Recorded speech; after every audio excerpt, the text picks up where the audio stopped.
Hey guys, Jonah here, back with another beer review. And yeah, after the Cloudwater box, I thought instead of going back to America or starting the Hagstravaganza, I know I uploaded one yesterday, which was the new Beer 52 box, and I really should get cracking on that one. But I thought I would do some more Vocation beers. I've just realised that I haven't got my special Vocation glass. Can you see that one? Peach but a sour barrel age. So the couple of beers I decided to do, and this one is a 9.2%. This is the barrel age series. I don't know if you remember, but ages ago, back in March, when I was doing my Vocation Tribute Month, I had a couple of the Barrel Age series, and I got a couple more last month. So this one, it says it's a sour blonde, initially brewed with a healthy addition of wheat and oats, always good, soured with lactobacillus, and fermented on the normal house yeast. So they've used normal house yeast and then added bacteria in the form of lactobacillus that is, racked into Chardonnay barrels with peaches, where they did some souring over 10 months and a bit of secondary fermentation, giving extra depth. The barrels bring forward notes of gooseberry and strawberry and white chocolates, complementing the fresh peaches. Your beer is our Vocation. Yeah, so I thought I'd delve back into these. Now, what I'll try and do is get my Vocation glass out for next time, but I've set up all my camera and stuff in here, so I'm not going to go back and do everything again.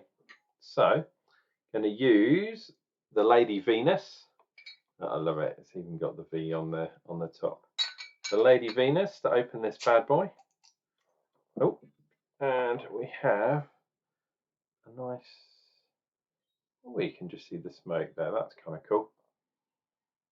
Oh, and it does have quite a sour beer kind of thing going on here. So I'm using a slightly bigger glass. I was toying with the idea of whether I should use my little tasting glass, and I totally forgot that I have a Vocation glass. So I will try and do that in future. Lovely, lovely, clear, very kind of, I don't know, it's golden, but it's a little bit darker than that. It's auburn, I'd say. And same with the head. The head is off-white, not pure white. And we have quarter of a finger's fast disappearing head, which is not a surprise coming from a sour beer. They often lose their head. I know Cantillon, my personal favourite sour, although that's a Lambic sour, doesn't have much head. So it does have, it's interesting, it has that kind of, I wouldn't call it barnyard, but it's definitely that way. This is definitely like that, but not full on lambic. But also we have the notes of wine, which I guess are imparted from the barrel over 10 months. 10 months? My God.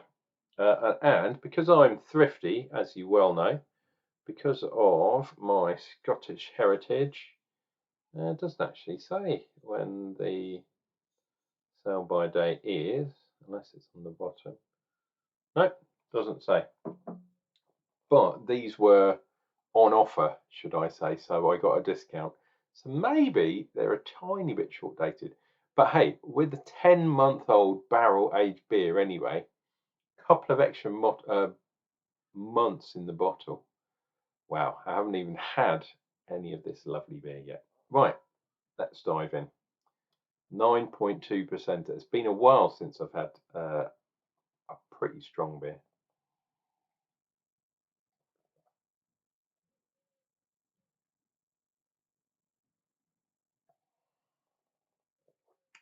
Oh. Yeah, definitely sour and peach. A bit like peach jam. And the sourness, I have to say, it's not really full on sour. It's more of a tartness than a full on sourness. But it is definitely there. You people that like sour beers, I was listening to a podcast not so long ago that described themselves as Society du Lambic, and they were in America, which made me laugh because yeah, they were they were using collected yeast, shall we say? Mm.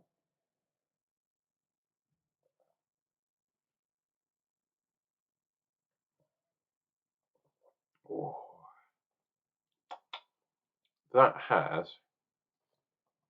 I think I've described it before as that kind of Calvados sort of brandy kind of thing going on. It reminds me, I don't know why, but it reminds me of Christmas time. Um, and then there's that peach flavour. It's like a peach fuzz or a peach, yeah, a peach jam, that kind of thing. Um, really interesting. It is quite well carbonated as well, which is a surprise. And I tell you what, the 9.5% or 9.2, he says, getting the vocation of On the Nation. Whoa, is it gonna focus? Kind of. Yeah, so that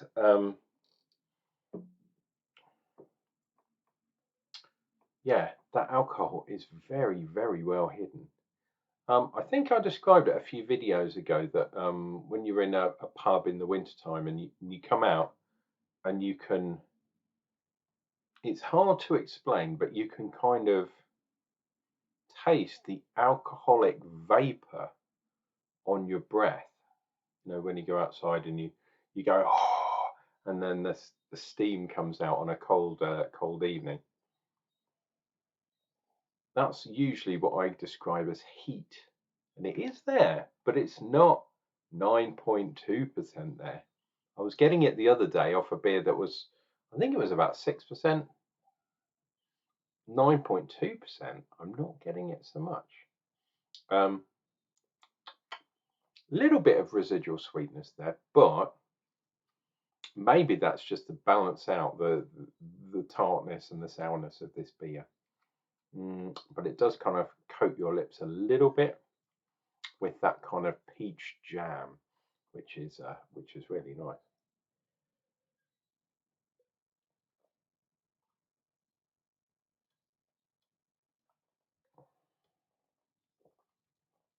We even have some lacing, and I know I was doing quite a bit of swirling with this glass, which you shouldn't really do. See, it's sort of stuck on the side of the glass there. But I think the oats and wheat, as I have said many times before, probably sick of me saying it, gives those tide lines on the side of the glass, which is, in my estimation, really good.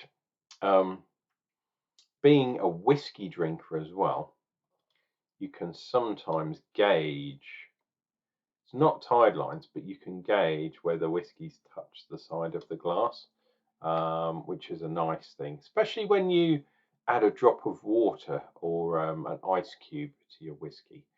Not too many, because you don't want it to water down too much. And I have seen those granite stones that you keep in the freezer. You put those in your whiskey, which is a bit weird putting stones in, but hey, if it works, it works. Yeah, personally, I don't mind an ice cube or maybe two in there.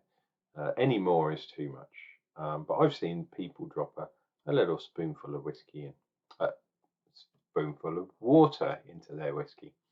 Now you can tell that I've had a 9.2% beer. What more can I say? This is a very good start to the Vocation special release. The box that I got, which I think I had about, can't remember, in total, about 13, 14 beers. And I'm not going to do them all in one hit, but I am going to choose a few that I think would make interesting review fodder, shall we say. Anyway, this has been Unclejona. If you've liked this this video, click like, click subscribe. Do all the things that keep the elder gods of YouTube happy. And we'll see you real soon for another beer review. I'll probably be uploading again tomorrow. But I did two yesterday because I did the unboxing video. So I usually do one every day, but if I miss a day or two, it's one of those things, isn't it? Anyway, guys, you take care of yourself. Remember to drink some beer, makes you smarter, and also, shum on from Unclejona.